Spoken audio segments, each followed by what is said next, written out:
أصابتهم مصيبة قالوا إنا لله وإنا إليه راجعون أولئك عليهم صلوات من ربهم ورحمة وأولئك هم المهتدون صدق الله مولانا العظيم صدق وبلغنا رسوله النبي الكريم الأمين بے حد و بے حساب حمد و ثنا تعریف و توصیف اللہ رب العالمین جل شانہ و عز اسمہ کے لیے، جس نے اپنے بے کنار لطف و کرم سے مجھے اور آپ کو نعمت ایمان عطا فرمائی۔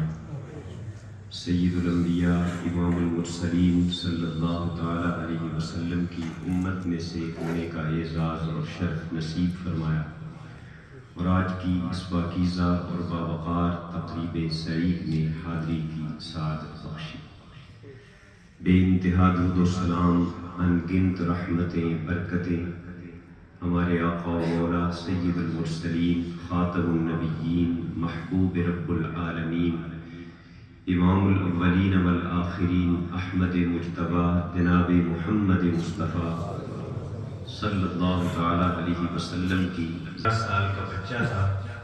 تو ایک دن میں فجر کی نماز کے بعد قرآن کی تلاوت کر رہا تھا، تو میرے ابا جان نماز پڑھ کے گھر آئے اور میرے قریب سے گزرتے ہوئے انہوں نے کہا کہ بیٹا میں تمہیں روز قرآن پڑھتے دیکھتا ہوں،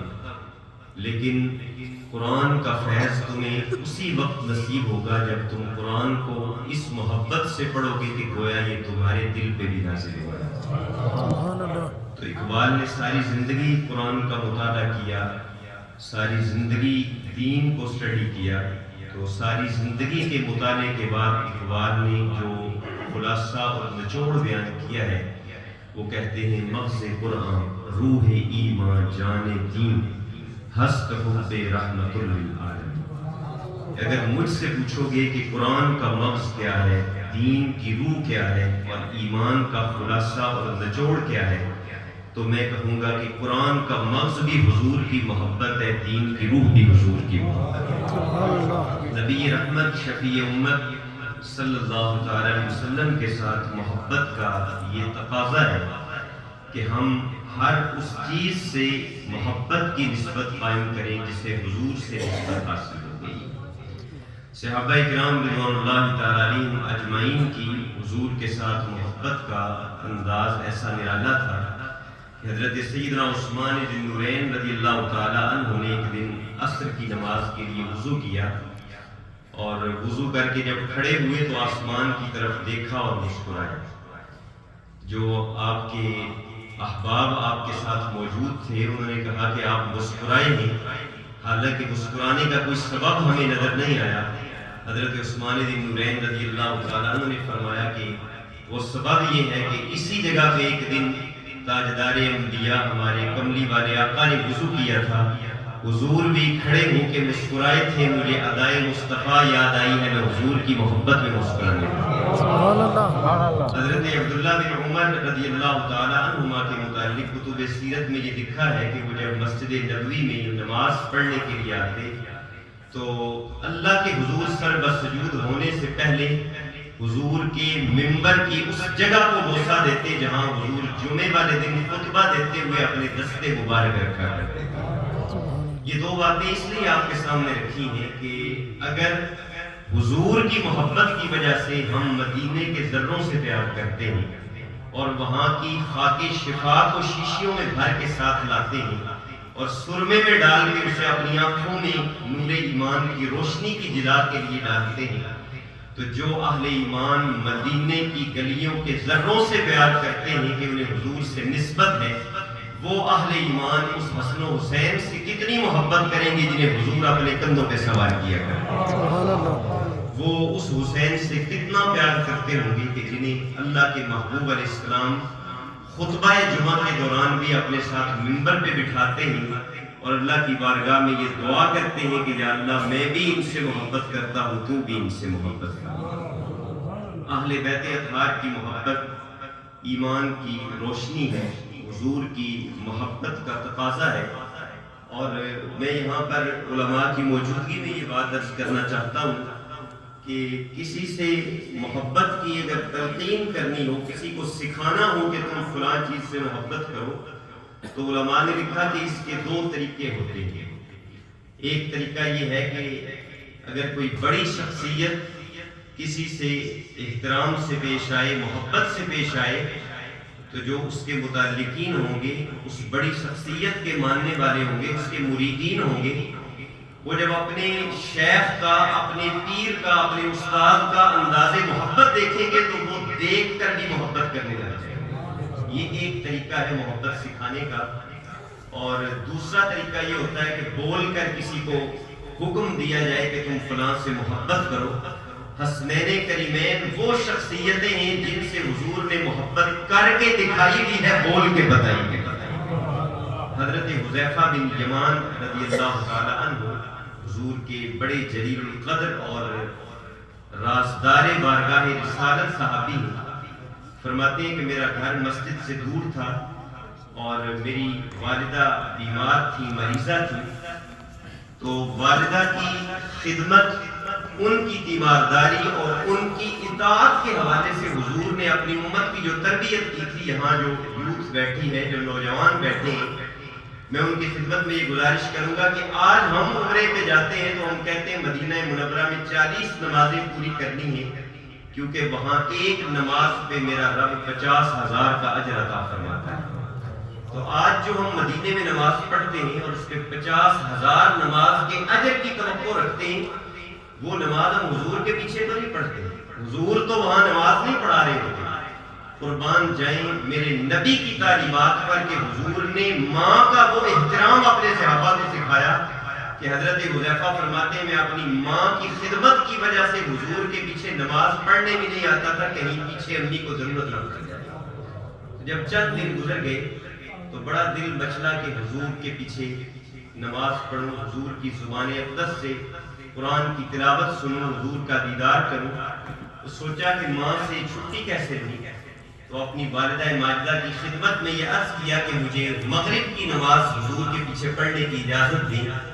میں حضور کے پیچھے نماز بھی پڑھوں گا اور حضور سے التجا کروں گا، وہ میری اور آپ کی بخشش کی دعا بھی کریں گے۔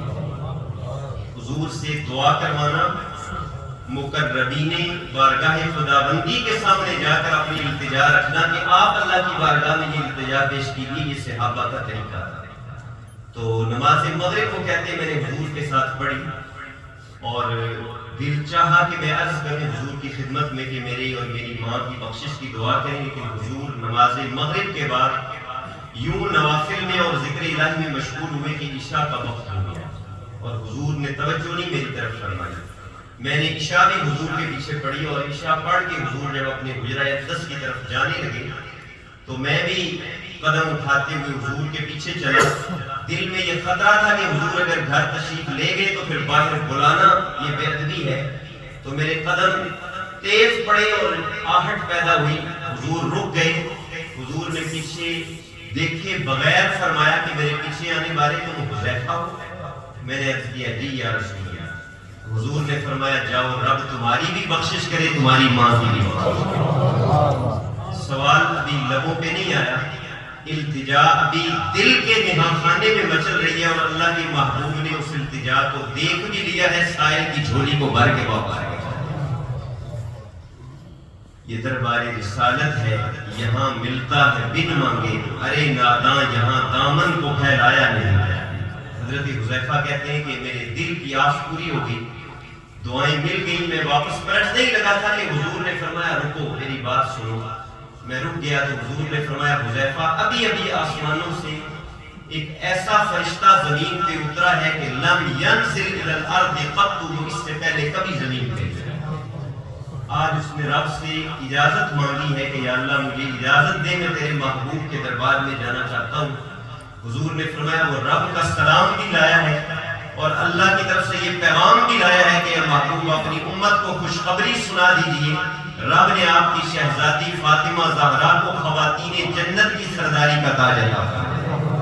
اور اپنی امت کو یہ بھی بتا دیجیے کہ آپ کے شہزادوں حسنین کریمین کو بھی اللہ نے جنت کے جوانوں کا سردار بنایا۔ نبی کریم صلی اللہ علیہ وسلم کی آل پاک ہمیں محبوب ہیں، ان کی محبت سیدنا امام شافعی رضی اللہ تعالیٰ عنہ کے الفاظ میں ہماری بخشش کا وسیلہ ہے، اور انہی کی محبت کے صدقے ہمیں یہ امید ہے کہ اللہ ہمیں نامہ اعمال اپنے دائیں ہاتھ میں عطا فرمائے گا۔ لیکن میں اپنی بات کو اختتام کی طرف لے کے چلتے ہوئے جو پیغام عرض کرنا چاہتا ہوں وہ یہ ہے کہ ان کا رتبہ جتنا بلند تھا، اللہ تبارک و تعالیٰ نے ان پہ آزمائش اور امتحان بھی اتنا ہی بڑا ڈالا۔ اگر کربلا کے واقعے کو دیکھا جائے تو میں اپنے احباب سے اکثر یہ بات کہا کرتا ہوں کہ میں جب واقعہ کربلا کو پڑھتا ہوں تو مجھے یوں لگتا ہے کہ جب حضور نے اعلان نبوت کیا تھا 40 سال کی عمر میں، تو اسلام کی خاطر قربانیاں دینے کی جو تاریخ اس دن سے شروع ہوئی تھی جب حضرت بلال کو ان کا کافر آقا گلے میں رسی ڈال کے گلیوں میں گھسیٹتا تھا، اور حضرت عثمان کا چچا ان کو چٹائی میں لپیٹ کے مارا کرتا تھا، اسلام کی خاطر قربانیوں کی جس تاریخ کا آغاز مکے میں ہوا تھا، اس تاریخ کی تکمیل کا صحرا رب نے سیدنا امام حسین کو میدان کربلا میں عطا فرمایا۔ آپ ذرا غور کیجئے کہ بعض صحابہ ایسے ہیں جنہوں نے اپنے بیٹوں کو اپنے سامنے شہید ہوتے دیکھا، لیکن انہوں نے خود جام شہادت نوش نہیں کیا۔ کچھ ایسے تھے جو خود راہ خدا میں شہید ہو گئے، ان کی اولادیں شہید نہیں۔ کچھ وہ تھے جنہوں نے اللہ کے دین کے لیے گھر چھوڑے، لیکن شہادت کا رتبہ نہ انہیں ملا نہ ان کی اولادوں کو ملا۔ کچھ وہ تھے جنہیں بھوک پیاس کی تکلیف سے گزرنا پڑا، لیکن انہوں نے کبھی اللہ کی راہ میں گھر نہیں چھوڑے، ہجرت نہیں کی، جانیں قربان نہیں کی، شہادت کا مزہ نہیں چکھا۔ جتنی قربانیاں رب نے حضور کی باقی امت سے انفرادی طور پہ لی، اللہ نے وہ ساری حضور کے کنبے سے لی، اور امام علی مقام نے 71 لاشیں اپنے ہاتھوں پہ اٹھا کے پھر بھی الحمدللہ رب العالمین پڑھ کے دکھایا۔ جتنی ان کی قربانی بڑی تھی، پھر رب نے ان کو رتبے اور منصب بھی اتنے بڑے عطا فرمائے ہیں۔ سیدہ زینب رضی اللہ تعالی عنہا حضور کی لفظ جگر، حضرت سیدہ خاتون جنت کی آنکھوں کا نور، امام علی مقام رضی اللہ تعالی عنہ کی ہمشیرہ جو کربلا میں آپ کے ساتھ تھی، اور جن کے بارے میں اقبال کہتے ہیں حدیث عشق دو باب است کربلا و دمشق، یکے حسین رقم کر دیگر زینب، کہ عشق کا جو چیپٹر تھا، جو باب تھا، اس کے دو حصے تھے،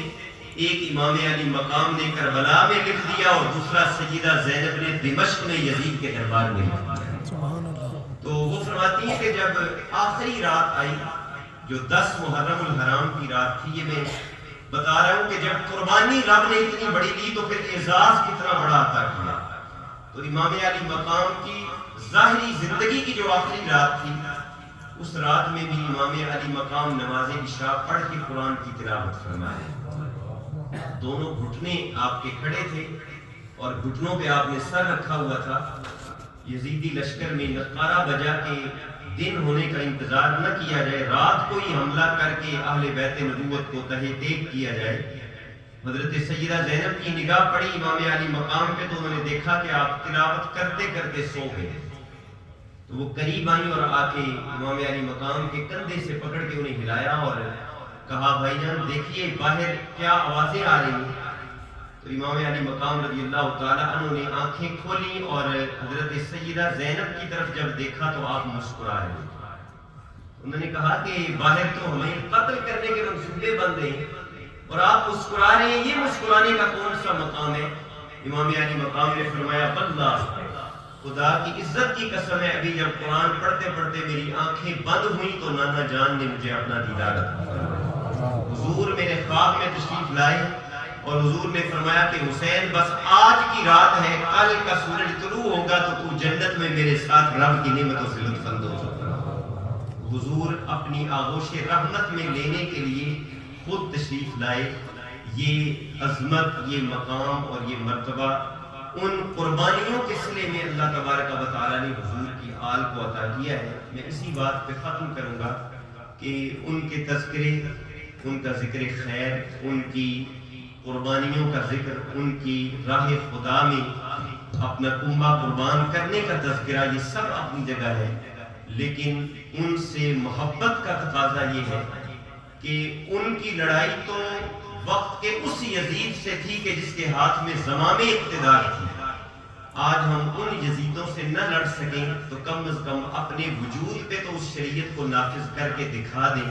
جس شریعت کا نفاذ کرنے کے لیے امام علی مقام کربلا گئے. آج ہم اپنی زبانوں کو سچ کہنے کا عادی بنا لیں،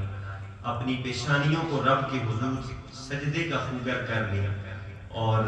اپنی زندگیوں کو اللہ اس کے محبوب صلی اللہ تعالی علیہ وسلم کی اطاعت میں گزارنے کا ہم عزم صمیم کر لیں. حضور نے فرمایا تھا، جب ایک بندے نے پوچھا تھا کہ یا رسول اللہ اس بندے کے بارے میں کیا کہتے ہیں کہ جو کسی نیک شخص سے محبت تو کرتا ہے لیکن اس جیسے عمل نہیں کر پاتا، حضور نے فرمایا تھا کہ اگر فرائض و واجبات کی پابندی بھی کر لے تو اللہ اس محبت کرنے والے کو بھی ان بڑوں جیسا رتبہ جنت میں عطا فرمائے. ہمیں بھی اہل بیت اطہار کی محبت، ان کا پیار، ان کا تعلق اس بات پہ آمادہ کرے کہ ہم بھی اپنی زندگیوں کو نبی رحمت صلی اللہ علیہ وسلم کی شریعت کے مطابق ڈھال سکیں. وقت کی دامن میں